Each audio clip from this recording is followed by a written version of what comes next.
আজকে আমি আপনাদের সাথে শেয়ার করব দারুণ স্বাদের একটা স্ন্যাক্স রেসিপি। এটাকে ব্রেকফাস্ট হিসেবেও খেতে পারেন, আবার বাচ্চাদের টিফিন বক্সেও কিন্তু দেওয়া যেতে পারে। খেতে তো খুবই টেস্টি হয়, টক ঝাল মিষ্টি, আর এতটাই সফট আর স্পঞ্জি হয় যে মুখে দিলেই কিন্তু মিলিয়ে যায়। আর ঘরে থাকা সামান্য উপকরণ দিয়ে কিন্তু তৈরি হয়ে যায়। এটা অনেকেই খেয়েছেন বানিয়ে, আবার অনেকেই খাননি। যারা খাননি তারা অবশ্যই একবার বানিয়ে খাবেন।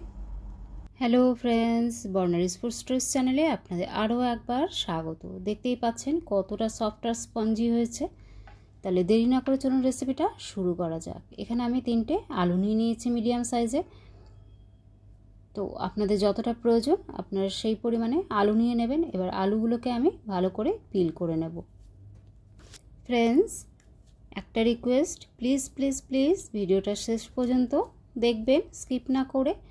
আর আশা করছি আপনাদের রেসিপিটা খুবই ভালো লাগবে।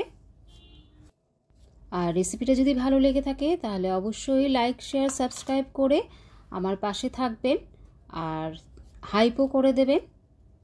একইভাবে সব আলুগুলোকে আমি পিল করে নিলাম। এবার এগুলোকে পাতলা পাতলা করে কেটে নিচ্ছি। তো পাতলা পাতলা করে কাটলে কি হবে, তাড়াতাড়ি সেদ্ধ হয়ে যাবে, সেদ্ধ হতে বেশি সময় লাগবে না। তো একইভাবে সব আলুগুলোকে আমি পাতলা পাতলা করে কেটে নিলাম। এখানে আমি 3টে আলু ব্যবহার করেছি, আপনারা চাইলে আপনাদের প্রয়োজন মতো আলুর পরিমাণ বাড়িয়ে নিতে পারেন। তো আলুগুলোকে কেটে নেওয়ার পর একটা বোলে আমি ট্রান্সফার করে নিয়েছি। তারপরে ভালো করে জল দিয়ে 3 থেকে 4 বার আমি আলুটাকে ধুয়ে নেব।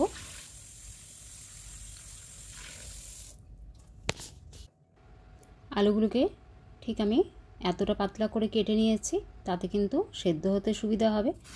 এখন একটা পাতিলায় আমি কিছুটা জল আগে থেকে গরম হতে দিয়ে দিয়েছিলাম। জলটা ফুটতে শুরু করলে কেটে রাখা আলুগুলো আমি এর মধ্যে দিয়ে দিচ্ছি। এবার আলুটাকে 80 থেকে 90% আমি সেদ্ধ করে নেব। ততক্ষণে আমি বাকি প্রিপারেশনটা করে নিচ্ছি। এখানে আমি কিছুটা পরিমাণ রসুন নিয়ে নিয়েছি, রসুনটা একটু বেশি লাগবে এই রেসিপিতে। এবার রসুনটাকে আমি একটা ছুরির সাহায্যে এইভাবে ফাইনলি চপড করে নিচ্ছি। আপনারা কিন্তু চপারের সাহায্যেও রসুনটাকে ফাইনলি চপড করে নিতে পারেন। তো রসুনটা আমার ভালোভাবে চপড করা হয়ে গেছে, এটাকে একটা সাইডে আমি রেখে দিচ্ছি। আর এখানে আমি 1 ইঞ্চি পরিমাণ আদা নিয়েছি, আদাটাকেও কিন্তু আমি ফাইনলি চপড করে নিলাম। আর 3 থেকে 4টে আমি কাঁচা লঙ্কা নিয়েছি, কাঁচা লঙ্কাটাকে আমি এইভাবে ছোট ছোট টুকরো করে নিচ্ছি। এবার এই 3টেকে একটা সাইডে আমি রেখে দিলাম। এবার দেখে নেব আলুটা কতটা সেদ্ধ হয়েছে। এখানে কিন্তু আলু আমার পারফেক্ট সেদ্ধ হয়ে গেছে 80 থেকে 90%। এবার এটার জলটা আমি ঝরিয়ে নেব। গ্যাসের ফ্লেম অফ করে দিয়েছি। এবার একটা স্ট্রেনারের সাহায্যে এটাকে আমি ছেঁকে নিচ্ছি। আর এটা ঠান্ডা হওয়ার জন্য আমি অপেক্ষা করব।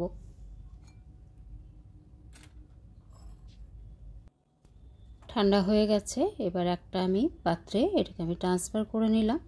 এবার একটা ম্যাশারের সাহায্যে এটাকে আমি ভালো করে ম্যাশ করে নিচ্ছি। আর আলুগুলো সেদ্ধ হওয়ার পর কিন্তু জলে বেশিক্ষণ রাখা যাবে না, তাহলে কিন্তু আলুটা বেশি সেদ্ধ হয়ে যাবে। তাই সেদ্ধ হওয়ার সাথে সাথেই কিন্তু জলটাকে ঝরিয়ে নিতে হবে। তো খুব ভালো করে আমি ম্যাশারের সাহায্যে এটাকে ম্যাশ করে নিলাম। এখানে আমি পরিমাণ মতো লবণ অ্যাড করে দিচ্ছি। আমি এখানে 1 টিস্পুনের মতো লবণ অ্যাড করলাম। আর 4 থেকে 5 টেবিল চামচ এখানে আমি কর্নফ্লোর অ্যাড করে দিলাম। তো কর্নফ্লোরটা কম বেশি একটু হয়ে যেতে পারে, কারণ আলুটা কী ধরনের আলু ব্যবহার করছে তার উপর অনেকটা নির্ভর করবে। তো এইভাবে কর্নফ্লাওয়ার আর আলু দিয়ে এটার আমি একটা সফট ডো বানিয়ে নেব।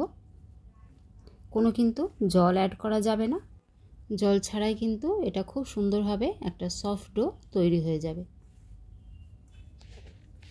তো ডোটা আমার রেডি হয়ে গেছে, দেখতেই পাচ্ছেন খুব সুন্দর কিন্তু ডোটা রেডি হয়ে গেছে। এবার এটা থেকে আমি ছোট ছোট বল বানিয়ে নেব। বলটা কতটা ছোট কতটা বড় করবেন সেটা কিন্তু আপনার উপর ডিপেন্ড করছে। আর বলটা বানাতে হাতে কিন্তু কোনো অয়েল ব্রাশ বা তেলের প্রয়োজন হয় না। এইভাবে আমি সব কটা বলকে বানিয়ে নেব। বলগুলো যাতে এক সাইজের হয় সেইভাবে কিন্তু একটু বানিয়ে নিতে হবে। এক সাইজের হলে দেখতে ভালো লাগবে, আর খুব সহজে কিন্তু বলগুলো হয়ে যায়, হাতে লেগে যায় না। একইভাবে আমি সবকটা বলকে বানিয়ে নিলাম। এখানে আমার সবকটা বল রেডি হয়ে গেছে। বলগুলো যখন তৈরি করছিলাম তখন একটা কড়াই আমি কিছুটা জল গরম হতে দিয়ে দিয়েছিলাম। তার মধ্যে 2 থেকে 3 ফোঁটা আমি সাদা তেল অ্যাড করে দিয়েছি। আর জলটা ভালো মতো গরম হওয়ার পর বলগুলোকে আমি একে একে এটার মধ্যে দিয়ে দিচ্ছি। তো বলগুলো দেওয়ার পর একদম আমি নাড়বো না, কিছুক্ষণ হতে দেব, 1 মিনিটের মতো হতে দেব। আর বলগুলো কিন্তু নিজের থেকেই দেখুন এগুলো নড়ছে, মুভ করছে। তো এভাবে 3 থেকে 4 মিনিট একটু উল্টে পাল্টে এগুলোকে বয়েল করে নেব। এই সময় গ্যাসের ফ্লেম হাইতে রাখতে হবে আর একটু ছড়ানো জায়গায় কিন্তু বলগুলোকে এইভাবে বয়েল করে নিতে হবে। আর বলগুলো খুব সুন্দরভাবে বয়েল হচ্ছে আর এগুলো কিন্তু ফেটে যাওয়ার কোনো ভয় থাকে না। এগুলো বয়েল হতে থাক। একটা পাত্রে আমি কিছুটা জল নিয়ে নিয়েছি, সেই জলটার মধ্যে আমি কিছুটা বরফ কুচি দিয়ে দিয়েছি।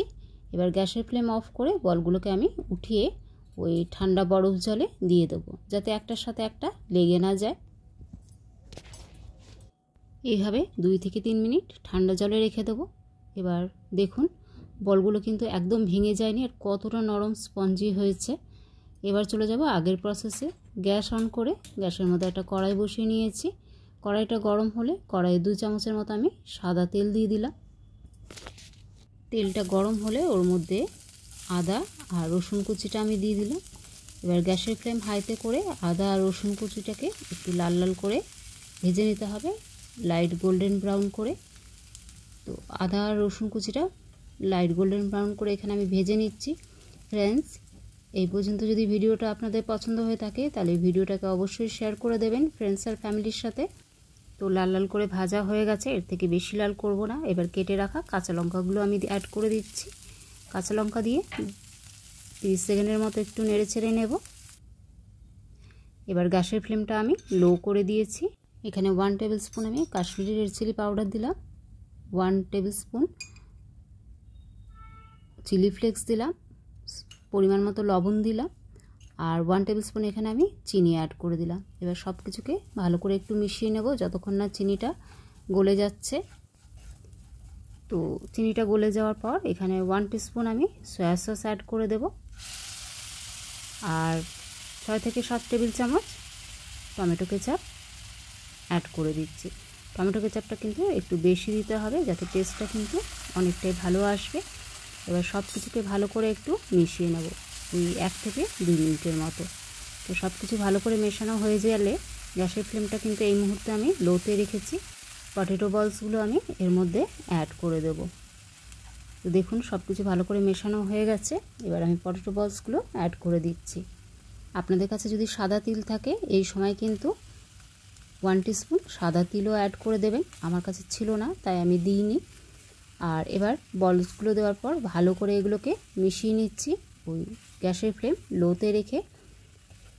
তো দেখতে কতটা সুন্দর হয়েছে, খেতেও কিন্তু ততটাই সুস্বাদু হয়। বাচ্চা থেকে বড় সবাই খুব পছন্দ করবে এই চিলি গার্লিক পটেটো বলস। আর ওপর থেকে এখানে আমি কিছুটা ফ্রেশ ধনেপাতা অ্যাড করে দিচ্ছি। ধনেপাতাটা কিন্তু দিতেই হবে, স্কিপ করা যাবে না। ধনেপাতা দিলে কিন্তু এর টেস্টটা অনেকটা এনহান্স হয়ে যায়। ধনেপাতা দিয়ে ভালো করে এটাকে আরেকবার মিশিয়ে নিচ্ছি। মিশিয়ে নেওয়ার পর এবার আমি গ্যাসের ফ্লেমটা অফ করে দেব। গ্যাসের ফ্লেম অফ করে এটাকে আমি সার্ভ করে নেব। এটা কিন্তু হালকা হালকা গরম খেতে বেশ ভালো লাগে। তো ফ্রেন্ডস, রেসিপিটা যদি বেশি ভালো লেগে থাকে অবশ্যই ফ্রেন্ডস আর ফ্যামিলির মধ্যে শেয়ার করে দেবেন আর এইভাবে অবশ্যই একবার বানিয়ে দেখবেন, খেতে কিন্তু দুর্দান্ত হয়। সবাই ভালো থাকবেন, দেখা হচ্ছে পরের ভিডিওতে।